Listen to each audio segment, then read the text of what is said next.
tell you a little something about myself.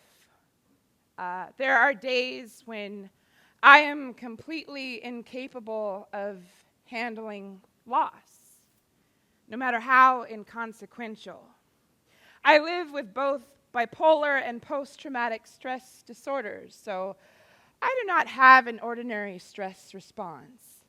The frontal lobe of my cerebral cortex sends out the same distress signals for a nuisance as it does a catastrophe. Because I endured an extremely violent childhood, I am constantly dodging triggers that could potentially pull me down into a very long and dark rabbit hole. Sometimes something as trivial as misplacing my car keys makes me want to die. And part of me recognizes this as an irrational idea. The keys will be found and my life can go on.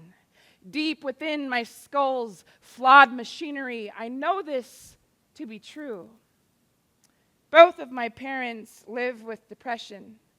My estranged mother has experienced paranoid delusions since shortly after I was born. Neither one of them has ever spoken of their conditions. I did not grow up understanding how to identify, let alone express what I was feeling. I didn't know that there was even a name for it. In 2001, when I first began reading and writing poetry, I discovered a poem by Anne Sexton entitled "Wanting to Die." In it, Sexton wrote, "Suicides have a special language. Like carpenters, they want to know which tools. They never ask, why build?" And I read that line over and over like it was prayer, until my body filled with the electricity that one gets when you recognize yourself in another. Finally, someone who was fluent in this wicked language that I spoke. Someone who could mother me into wanting to stay on this planet. Someone with an equally terrifying brain.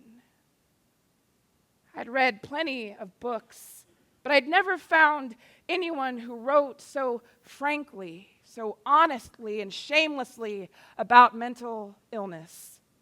Anne Sexton not only gave it a name, she gave it a voice. Hers was the language inside my blood. And isn't that the point of self-expression? To release our sweetest or darkest songs out into the ether in hopes that someone, somewhere, will recognize the song exactly as it was sung. In the United States, self-expression is lauded as this pathway to enlightened freedom. It's the ultimate celebration of our brightest, most undeniable selves.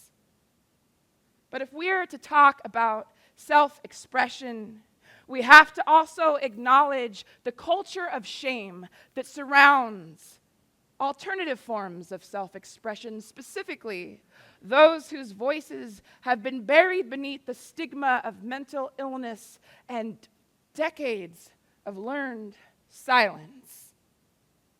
Anne Sexton, daring confessional poet, my brain and my heart's truest mother, killed herself a year before I was born. She had 2 beautiful children, an extraordinary talent for which she won a Pulitzer Prize, and she committed one of the worst forms of self-expression a human can do. And I understand it. I wish I didn't, but I do. In 2004, I became a creative writing instructor for a Manhattan high school located within one of the most infamous mental health facilities in the nation.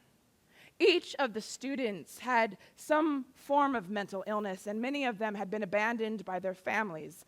They had to live in children's homes or shelters, and my only mission was to pull these students out from the fog of medications that they'd been prescribed, anti-anxiety, antipsychotics, antidepressants, and get them to want to write poems.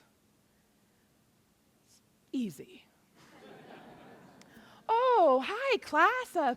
On top of the stresses of being a teenager at all in this world and the undoubted horrors that you have experienced in your lifetime, as well as the feelings of isolation that you must have in having to attend a high school in a hospital setting, I would like you to write a poem about your feelings. Hey, miss, I don't know how to write a poem. Okay. I don't want to write a poem. Okay. I hate poems. Okay. I hate you. Okay. I want my poem to only be filled with curse words. Okay. I will never read my poem out loud in front of anyone else. Okay. I want to write how much I hate my mom. Okay. I want to write how much I wish I was dead. I wish I was dead. I wish I was dead. I wish I was dead 70 times down the front and the back of this page. Okay. I want to write how it feels to be crazy. Okay. I want to write what it feels like to write what it feels like to be crazy. Okay. I want to give my sorrow a name. I want to name it after my grandmother. Okay. I want to write how when I was 2 years old, I didn't stop crying. So my father shook me until my brain dropped. I want to write how when I went to visit him, he could never look me in the eye. Okay. I want to write how my uncles raped me. I want to write how I miss living at home. I want to write myself sleeping in my own bed tonight. I want to be a normal person in this poem. I want to be a normal person. I want to be a person. For 4 years, I praised these students for their bravery and grit, encouraged them to write what happened or write what they wish had happened. Imagine it, tell it, release it. By the final year, they were writing poems outside of class. Flocks of stanzas rushed from their backpacks when the school bell rang. They sat down together and they wrote, expressed every loss, every fear, every joy, every confusion and love they could uncover. They had created this space where their ideas were supported, sometimes challenged, sometimes even understood, but always respected. They had imagined their way out of the loss by giving it its rightful name. And some of them died 8 times in a poem. Better 8 times on page than once in real life. Some of them let the ever-changing size of the moon become a metaphor for forgiveness. Some of them never read a single line they'd written in 4 years out loud. But at least they wrote. And I didn't teach them anything. I couldn't. They renounced shame. They gave themselves permission to express the very things that terrified me into silence, that terrified me into having secret suicidal fantasy mothers and stashes of boxed goods beneath my bed. They learned how to give themselves a proper language to exist. They allowed themselves to exist beyond their illness by confronting it, by acknowledging it, by accepting it. They outgrew me. They had become fluent in the language of the living. Hallelujah. 2 years ago, I was sitting in my living room, watching the cursor on my computer monitor blink at me like a faulty traffic light. I hadn't written a single poem in 9 months, hadn't taught a poetry class in years. And I wanted to give myself an assignment. I wanted to only write something real, something true. So I said, Rachel, just write something that you know but have never told. This poem is dedicated to the students, to the poets of PS 811. I'm sorry it took me 6 years to understand the lessons you taught me. 1. Letter from my heart to my brain.